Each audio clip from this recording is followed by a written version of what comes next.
Today we're talking to St Albans City manager Ian Allinson at Clarence Park after the Saints have drawn a second successive National League South match without a goal being scored at either end of the pitch, 0-0 with Wealdstone. You've been on about, Ian, us starting games slowly, and today was almost a point in case. Wealdstone had a couple of good chances early on, but the longer the game went on, the more we went on to it, got into it, and the second half was our best for a little while maybe. Yeah, the most pleasing thing is we kept a clean sheet, so that's a bonus from where we've been. We are concerned that we're giving a lot of teams head start, and it's hard then because you've got to keep chasing. We do leave ourselves a little bit exposed at the back, but it allowed us today to keep nice and compact. Though I didn't think we played very well for the first 45 minutes, we really didn't have any passion about our game, and the link up in the game wasn't good enough for me, and we just asked them at half time to just be brave on the ball and take a few more chances and take a few more touches and try and express themselves, because you know, Thursday night in training they're outstanding. Some of the passing and movement we had was excellent, and that's what we asked at half time, and I felt we got that in the second half. And you know, I stand here now and disappointed we've not come away with 3 points, because we had 3 unbelievable chances in the second half. I know Percy's come through and should score, Sam Merson should score, and apparently the other one hit David Moyo on the back of the leg on the line. So you know, we could have quite easily come away there with a victory, and it would have been good in terms of a clean sheet against a very strong, and as I said it last week, the physical side of their game is good. They close you down very, very quickly, and we've kept them at bay. And you know, they've been on really good form this season.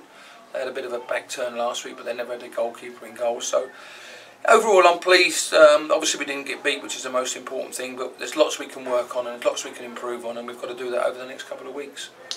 Yeah, I think people agree. There's plenty there in the second half to cheer everybody up, but it is 3 games in 4 without a goal, and it is 5 in 10 without a goal as well. I'm back for a side early in the season. We were knocking them in for fun, and we were top scorers in the league. Yeah, we was, but you know, I think teams have sussed us out a little bit. I mean, I think we took a lot of teams by surprise the way we played.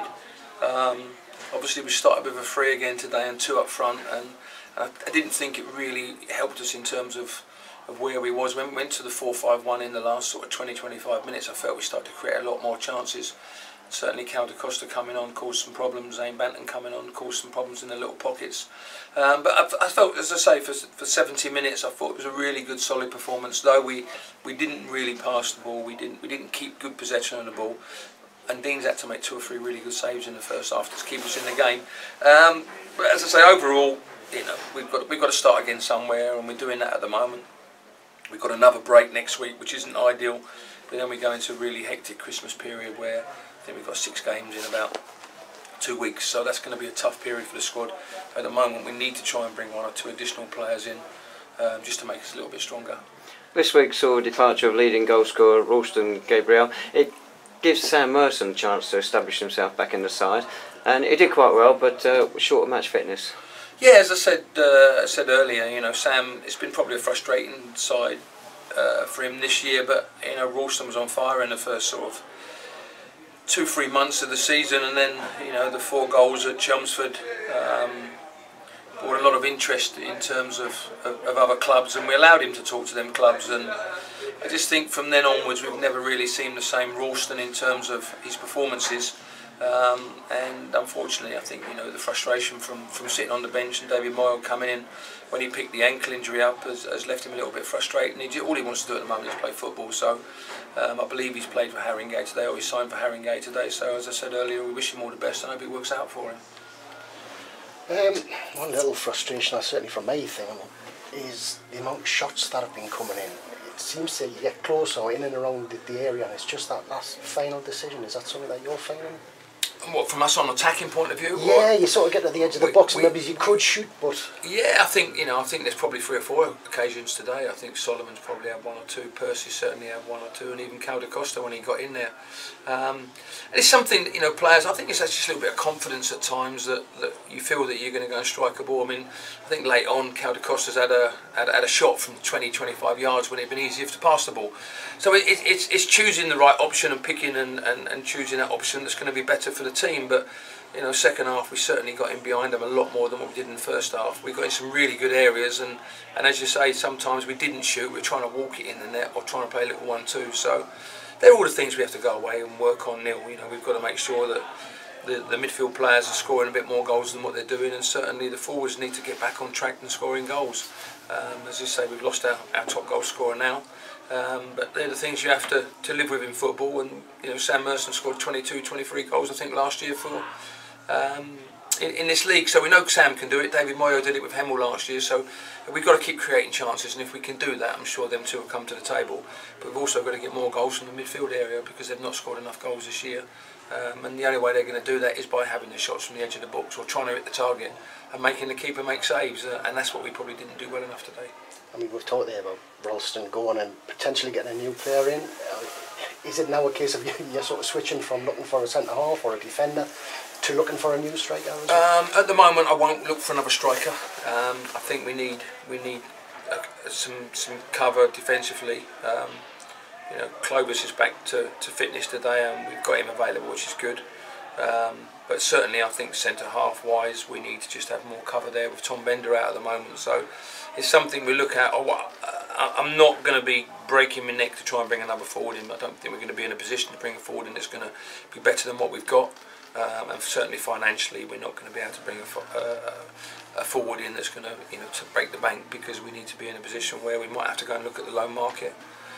Unfortunately, when you look at the loan market, we're in a situation where the parent club, which is probably the pro club, will charge you one fee for playing and another fee for not playing, and the fee for not playing is usually quite higher than the fee for playing. And if the player isn't up to the standard or any better than what we've got, we're just crossing a really dangerous bridge from that side of it.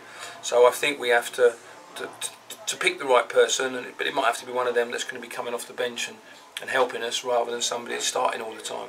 Obviously, if we get the right person for the right price and they come in and start scoring goals, it's going to be great. But unfortunately, with the pro clubs at the moment, everything seems to lead one way. They seem to have the advantage, and you know, it'd be wrong for me to bring somebody in, and if we don't pay them, it's going to cost the club a lot more money than what it should be normally. So if there's a player in the lower leagues again that we think can come in and improve us, we've got to look at from that side of it, and we're certainly looking at over the next sort of 10-14 days, because we've got a nice period now before we face Eastbourne away in 2 weeks' time. Talking of new faces, Michael Clark came in at left back today for his debut, in for the injured Tom Bender. Yeah, I thought he did all right. There was a couple of little occasions he just got caught in possession of the ball, but overall he must be really pleased with that debut. He's came in, it's his first game.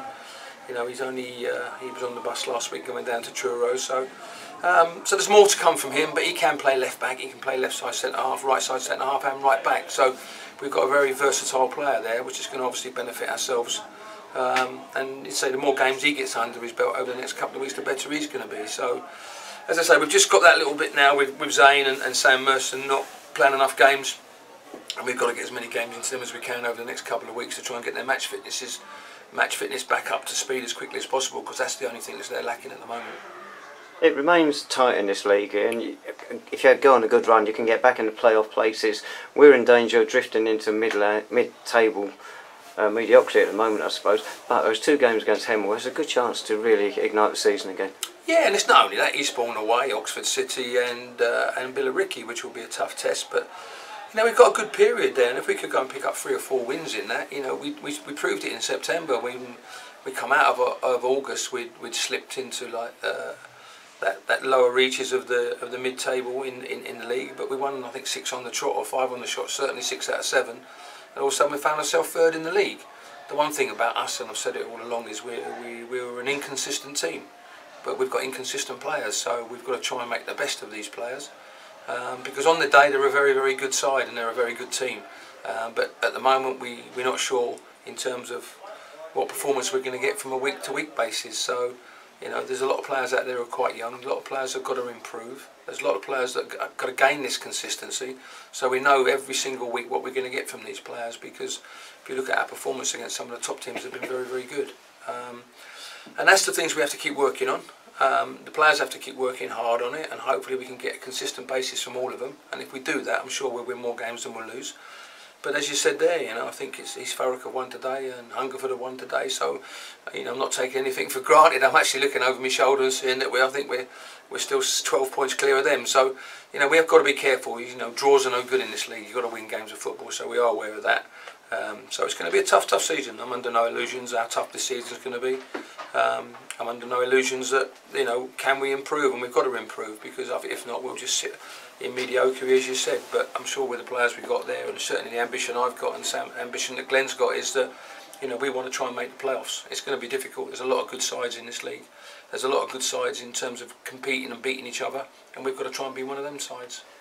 Our next game isn't for another 10 days, Hertford Town in the Herts Senior Cup. Normally for that, people expect to put the fringe players who've been sitting on the bench into a starting position. But if you do that, then those who would look to be starting in the normal 11, they could go 2 weeks without a game. Yeah, and you're dead right there. And the one thing about it, we want to try and have a good run in the cup this year in terms of the Senior Cup. You know, but we've only got a small squad, as we've said before. I've got a 16-man squad today, so we've got to make sure that we bring 1 or 2 in before that period. But certainly, you know, we won't be able to make too many changes, and I'm not in a position to do that. So, but we've got to get football under some of these players again before we go to Eastbourne. So that's what we'll be looking at. But you know, we want to have a good run in that, and if we can win that game, it'll keep us going into the January period.